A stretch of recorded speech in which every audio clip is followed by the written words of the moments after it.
জন্মদিন সবাই চারিদিক থেকে আমাকে প্রণাম জানিয়েছে, তাই তোমাদের সবাইকে আজকে আমার আশীর্বাদ, ভালোবাসা, শুভেচ্ছা জানাই। বিদেশ থেকেও অনেক প্রণাম এসেছে। বিদেশেও আজকে আমার জন্মদিন পালন হচ্ছে, লন্ডনে, নেদারল্যান্ডসে। সবই ভগবানের কৃপা। ভগবান সবাইকে কি করে দিয়ে গেছে সে তো সবাই বলল। আজকে ভগবানের শক্তিতেই আমরা সব চলছি। বেদান্ত সোসাইটি ভগবান তৈরি করেছে, আমি ছিলাম সাথে। সবাই বলল, মহারাজ বলল, হ্যাঁ, সাথে না থাকলে একজন চলবে কি করে?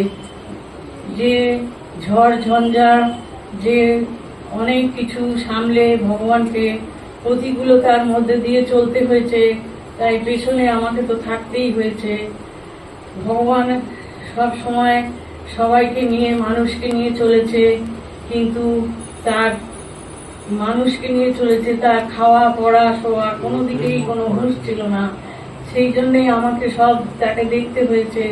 সে কখন কি খাবে, কখন কি করবে, কোন টাইমে কি করবে, আমি সব সময় তার দিকে, সেই জন্যই আমি নজর দিয়েছি এবং তাকে পরিচর্যা করবার সুযোগ পেয়েছি। যাই হোক, আজকে আমার জন্মদিন, সবাই খুব সুন্দর সুন্দর কথা বলল।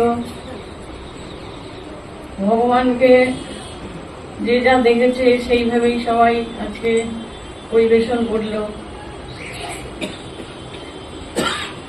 ভগবানের সব সময় একটা ছিল টাইম জ্ঞান। ভগবান সব সময় টাইমে চলতো।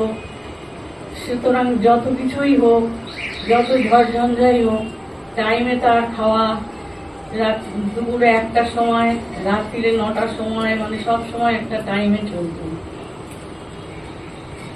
আমার 56B-তে ভগবানের অনেক সমাধি ভাব, অনেক কিছু হয়েছে। ভগবানের কাছে এসে অনেকেই জ্ঞান হারিয়েছে, অনেকে পড়ে গেছে। তাদের জল দেওয়া, দুধ দেওয়া, তাদের উঠিয়ে সেবা করা, এগুলো আমাকে করতে হয়েছে। তাতে আমার কোনো অসুবিধে হয়নি। আমার তখন আরো শক্তি ছিল কাজ করার। এখন তো বয়স হয়েছে, এখন অতটা পারি না, শুধু দাঁড়িয়ে দাঁড়িয়ে চারিদিক সবাইকে বলে কাজ করাই। একবার আমাদের 56B ওখানে ভগবান কথা বলছে, তা ওখানে একজন আমাদের যে সেক্রেটারি ছিল, সে আমাকে বলছে, আপনি দেখেছেন আপনার স্বামীর কাছে বসে কত মানুষ জ্ঞান হারাচ্ছে, বসে আছে, কাঁদছে, আর আপনি কি করছেন? রান্নাঘরে রান্না করছেন, মাছ কাটছেন। আর শোনো, তাকে বললাম, শোনো, তার নাম হচ্ছে মুক্তদা। তাকে বললাম, শোনো মুক্তদা, সবাইকে ভগবান 1টা বাজলেই বাড়ি পাঠিয়ে দেবে, কারণ 1টা বাজলেই আমাকে বলবে খেতে দাও। আমি যদি রান্নাঘরের কাজটা না করি তাহলে সে খাবে কি? সুতরাং সেই জন্যই আমাকে সব দিক দেখতে হয়েছে। ভগবান সব টাইমে 1টা বাজলে বলবে সবাই ওঠো, যে যার বাড়ি চলে যাও। তারপরে ভগবান বলবে চান করতে চলে যাবে, চান করতে করতেই বলবে আমাকে খেতে দাও।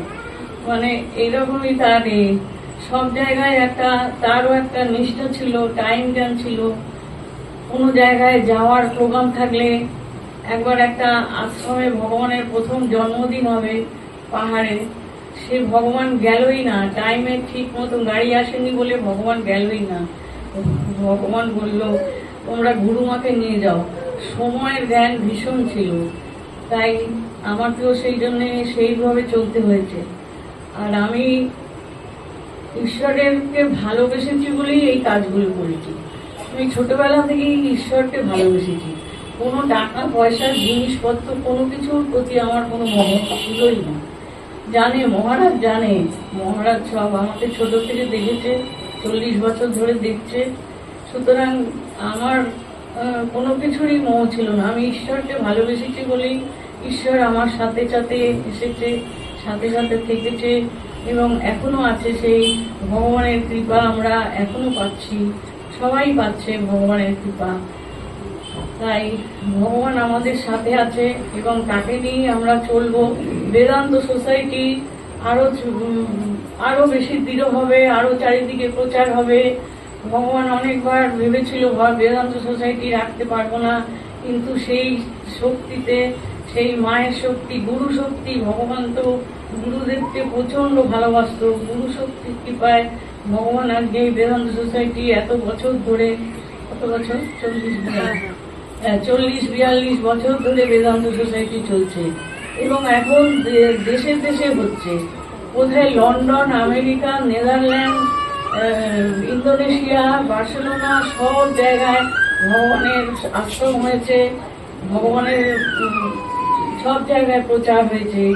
সব ভগবানের কাছে কতটুকু সময় তারা এসেছে, কিন্তু তারা এটাকে সিরিয়াস ভাবে ধরে রেখেছে এবং তারা সিরিয়াসলি এটাকে নিয়ে, যারা ধরতে পেরেছে ঠিক মতো, তারা এটাকে নিয়েই আছে।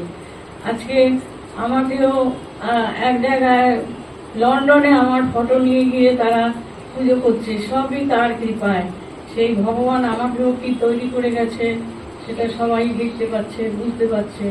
সবাইকেই যারা এই সান্নিধ্যে এসেছে তারা যেখানেই যাক, এরা সব কুম্ভমেলায় গেছে, সেখানেও ভগবানকে অনুভব করেছে। তাই ভগবানের কথা বলতে গেলে শেষ হবে না। ভগবান প্রচুর কাজ করে গেছে, যে কাজের শেষ নেই এবং যে কথার শেষ নেই। ভগবানের কাজ যত বেশি যে করতে পারবে সে তত বেশি আরো শক্তিশালী হবে। তাই ভগবানকে ধরে থেকে আমরা যদি বেদান্ত সোসাইটিকে চালনা করতে পারি এবং তাকে নিয়ে থাকতে পারি, আমরা একদিন বিশ্বজয়ী হতে পারবো। সারা বিশ্বের কাছে বেদান্ত সোসাইটি এখন কয়েকটা দেশে গেছে, এখন আরো দেশে ছড়িয়ে যাবে। এটার গুরুত্ব, মাহাত্ম এরা বুঝতে পেরেছে। আজকে তেজময়ী বেদপ্রাণারা এরা যেখানে যেখানে গেছে সব সাধুদের সঙ্গে কথা বলেছে, কিন্তু আমাদের বেদান্ত সোসাইটির, আমাদের ভগবানের কথা আলাদা। ভগবানের কথার সঙ্গে কারুর সঙ্গে মেলে না, সেই শক্তি সবার মধ্যে যায়নি। তাই তারা অন্য কিছু নিয়ে আছে। আর আমাদের হচ্ছে আসল সেই মনের শক্তি। মনটাকে আমাদের যত নাশ করতে পারবো তত আমরা সেই ব্রহ্মের কাছে পৌঁছতে পারবো, ব্রহ্মের শক্তিতে আমরা বিলীন হয়ে যাব। তাই তাকে নিয়েই আমরা যেন থাকতে পারি এবং তার অনুভব যেন করতে পারি, সেই ব্রহ্মের শক্তির অনুভব। তবে আমরা শক্তিশালী হব, দেহে শক্তিশালী নয়, মনের শক্তিশালী হব এবং সেই মনকে জয় করে আমরা ঈশ্বরের পথে আরো এগিয়ে যাব এবং ঈশ্বরের কৃপাও পাবো। সেই জন্যই আমরা তাকে নিয়ে যেন থাকতে পারি, সবাইকে যেন ভালোবাসতে পারি, সবাইকে একভাবে একসাথে যেন চলতে পারি আমরা, সেটাই আমাদের একান্ত কাম্য। আর কি বলবো, সবাই ভালো থাকো, শান্তিতে থাকো, ঈশ্বরকে ভালোবেসে তাকে নিয়ে থাকো।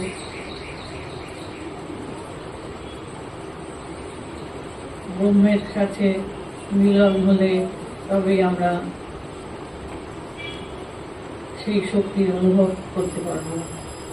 ভগবান তাই শিখিয়ে দিয়ে গেছে, ভগবান বলে দিয়ে গেছে, তোমরা আত্মজ্ঞান লাভ করো। যত আত্মজ্ঞান লাভ করবে তত আমরা স্থির হয়ে সব কাজ করব, স্থির থাকবো, কিন্তু সমস্ত কাজগুলো সুন্দরভাবে হবে।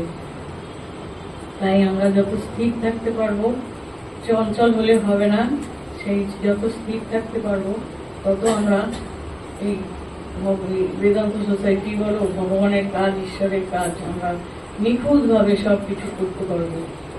সবাইকে ভালোবাসা জানালাম, ভালো থাকো, সবাই শান্তিতে থাকো, আশীর্বাদ করি, ভালোবাসো, আমার ভালোবাসা নিলাম।